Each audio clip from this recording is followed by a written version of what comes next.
services might be available in your community, and where might there be any gaps? So for those who need some additional help, where just a quiet chat or a listening ear isn't enough, there's a range of different services available. Sometimes there's voluntary services that are available locally, and you can certainly tap into those. There'll be some local knowledge about which services are available, and it will vary depending on the region that is impacted. There are a range of other professionals, so a GP is a good starting spot because they'll be a good hub for a range of services around them. They could make some referrals or suggestions. There's a range of private psychologists, there's health-based teams, there are other non-government organisations who provide various types of family assistance and care. When we're thinking of, as adults, what can we do to help children who are experiencing distress, we don't need to be a psychologist to be able to be helpful. As humans, we have a natural innate tendency to want to help and care. And this has been sort of helpfully summed up in an approach called psychological first aid. And so with psychological first aid, what we're doing is we look, we listen, and then we link. Within the look, we're observing and noticing what's happening for this child, what's happening in the environment. Is this child safe now? Is there something that's triggering them right now that we need to attend to? We're learning as much as we can through just looking. Then we listen. So we might then approach the young person, the child, and then just find out from them what's happening. Some general questions. We're not trying to interrogate them. We're just trying to understand their experience of what's happening in this moment and what it is they might be feeling. And we're helping them to get a sense of whatever it is they're feeling, it's okay. It's normal. It's all right to have this experience. And again, through our behaviour, which is calm, we're expressing to them that it's going to be okay. And as much as whatever we say with our words, if we can just have a calm presence, that will actually convey a lot more than whatever words we may or may not come up with. So it's not a matter of having the clever words, it's just being a calm presence and a listening presence. And once we've listened, there may be some simple questions we can help with in terms of their understanding, that we can help them understand things properly. And then we move to link. And so with link, it's like this young person lives in a social context.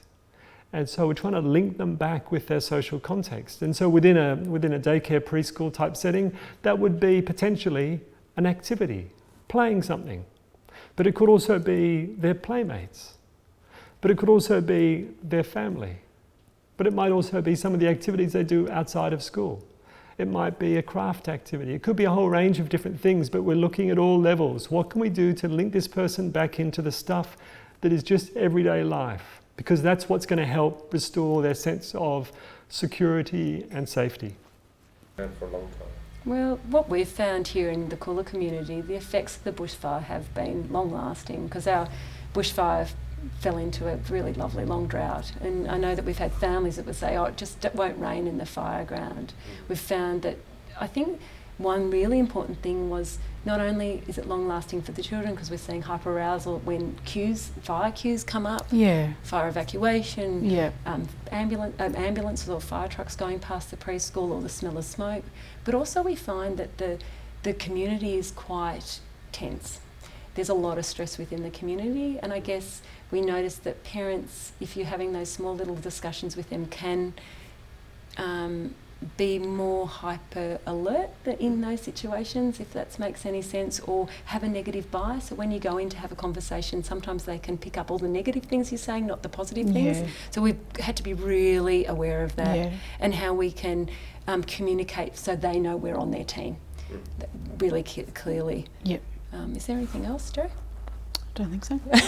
So, back to the children and families. Coolah Preschool being a community-based preschool, it was really important that we were up to date what was going on within the community. I did this by talking to friends, but also attending public meetings and things like that, which, you know, were really informative, but also gave me an understanding of the scope of it from the facts, rather than just from social media or what people were saying down the street. It allowed us to make some decisions around our management of the service, about fee reduction for those families that were really impacted, and that was really well received.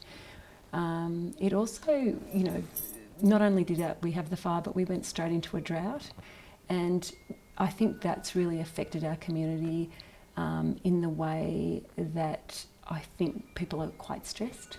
And this really impacts on children's behaviour, I think, in the way that when they come to preschool. So they can be, we're finding that maybe the behaviours that we're seeing is a result of that stress that's felt within the home. So keeping up to date with that's really, really important, and we try to do as best we can, and you know, I suppose it makes you feel really connected to community as well.